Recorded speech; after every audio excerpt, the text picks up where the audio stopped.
Welcome to Sports Bios, the definitive journey into the lives of athletic legends. I'm your host, Howard Closewell.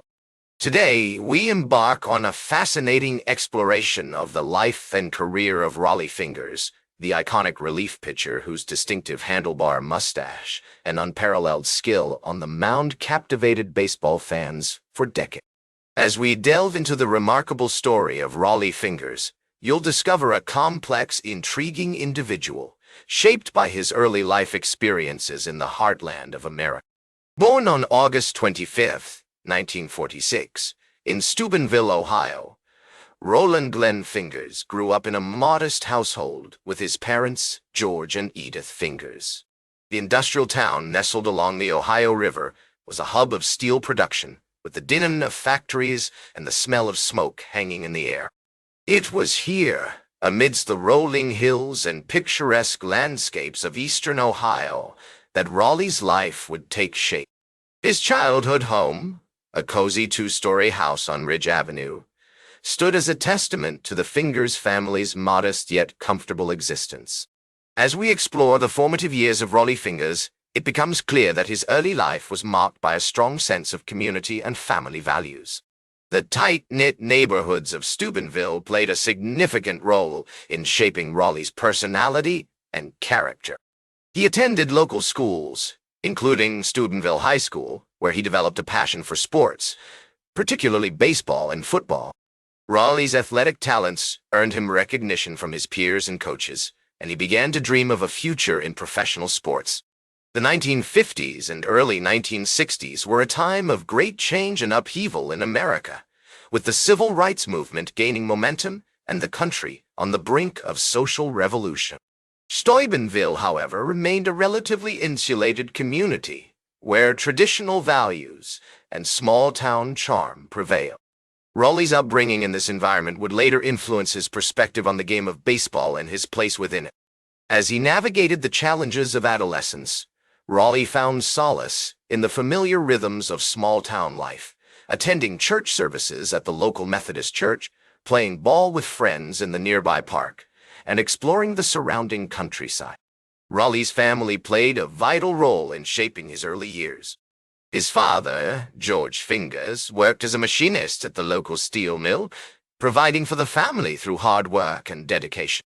Edith Fingers, Rollie's mother, managed the household with precision and care, instilling in her children the importance of discipline and responsibility.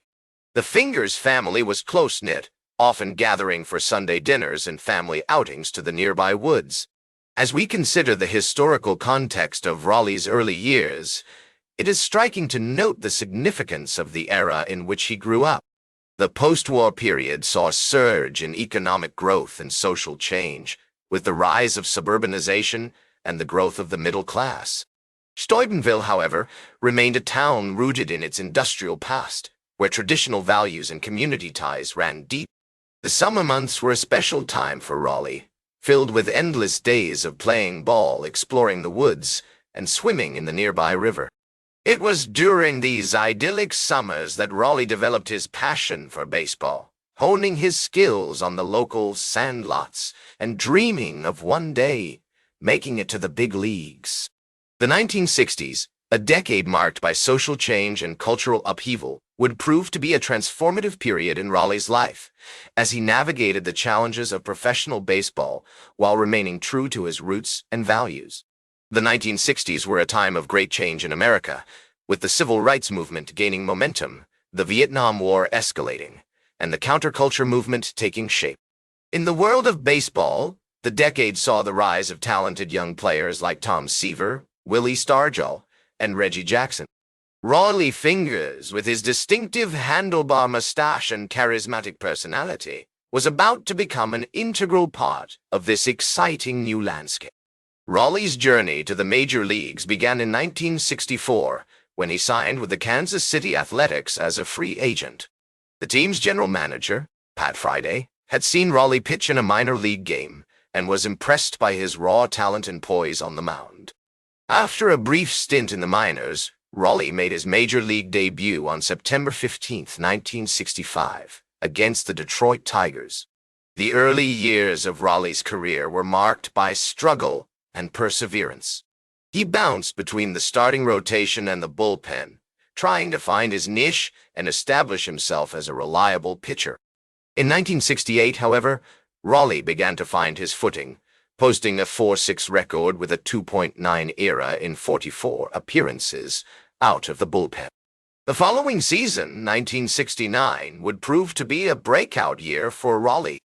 He went 6-7 with a 3.71 ERA, saving 12 games and striking out 70 batters in 119 innings pitched.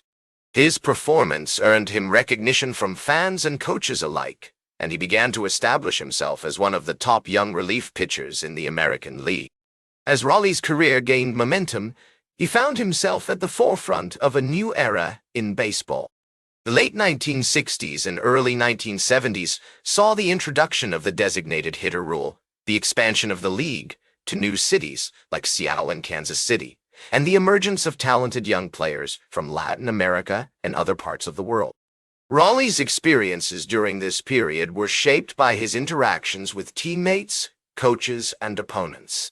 He developed close friendships with players like Catfish Hunter, Reggie Jackson, and Joe Rudy, and he learned valuable lessons about the game and about life from veterans like Eddie Collins and Sal Bando. One of the most significant events in Rollie's career during this period was his trade to the Oakland Athletics in 1969. The move would prove to be a turning point in his career as he became an integral part of the Athletics' bullpen and helped the team win 3 consecutive World Series titles from 1972 to 1974. As we explore Rollie's experiences during this period, it becomes clear that he was more than just a talented pitcher. He was a charismatic leader and a true original. His distinctive mustache, which he began growing in 1971, became an iconic symbol of his personality and style. He was known for his fearless attitude on the mound, his love of pranks and practical jokes, and his unwavering commitment to his teammates and the game. The early 1970s were a magical time for Rollie Fingers and the Oakland Athletics. The team's success on the field was matched by their colorful personalities and off-field antics, which captivated fans and media alike. Rollie's performances during this period were nothing short of spectacular. He saved 45 games in 1973, including several crucial victories in the postseason. The mid to late 1970s would see Rollie face new challenges and opportunities, from free agency to the emergence of new rivalries in the American League.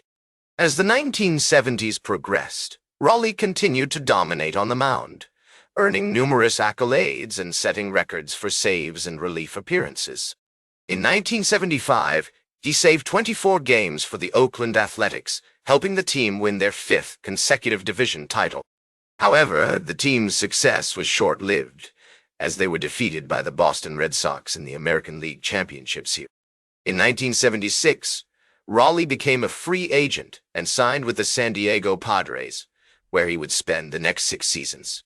During his time with the Padres, Rollie continued to excel as a closer, saving 20 or more games in 5 consecutive seasons. He also became known for his charismatic personality and his iconic mustache, which had become an integral part of his image. One of the most memorable moments of Rollie's career came in 1978, when he saved 37 games for the Padres, helping the team win their first division title.